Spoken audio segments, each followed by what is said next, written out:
अस्सलामुअलैकुम सामीन इकराम। 16 रबी उस्तानी है, 22 नवंबर है। हमारी ख़बर का उन्वान है मेरठ के मवाने में आग लगने से शादाब और राजा समेत 3 की मौत। मवाना ज़िला मेरठ का कस्बा है जहां सतीश पसरीचा की डीज़ल की दुकान है। बताया जा रहा है कि डीज़ल अंदर नाजायज़ तरीके से बनाया जा रहा था। फिलहाल कुछ भी है, वहाँ डीज़ल था, डीज़ल रखा हुआ था, वहाँ आग लगी है।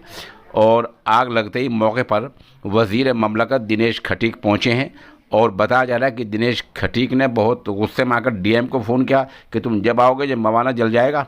तो फिर डीएम पहुँचे, एसपी पहुँचे, सारे अफसरान मौके पर पहुँच गए और भगदड़ मच गई। वहाँ उधर जो आग लगी तो आग ने यकायक शोले की शक्ल इख्तियार कर ली। आसपास के अलावा फायर ब्रिगेड की गाड़ियाँ मंगाई गई, 7 गाड़ियाँ हैं जिन्होंने कई घंटे में जाकर आग पर बमुश्किल काबू पाया। बता दें कि राजा जो है वो दुकान मालिक का बेटा है और राजा और शादाब की जो लाशें हैं वो जली हुई हालत में अंदर से मिली हैं। दुकान मालिक का एक और बेटा है दूसरा, वो अस्पताल में मौत व ज़ीस्त की ज़िंदगी गुजार रहा है और वो अस्पताल में दाखिल है। इत्तला में बताया गया है कि इस दुकान के ऊपर कोचिंग सेंटर भी है। गनीमत ये रही कि आज इस सेंटर की छुट्टी थी, वरना बड़ा हादसा हो सकता था।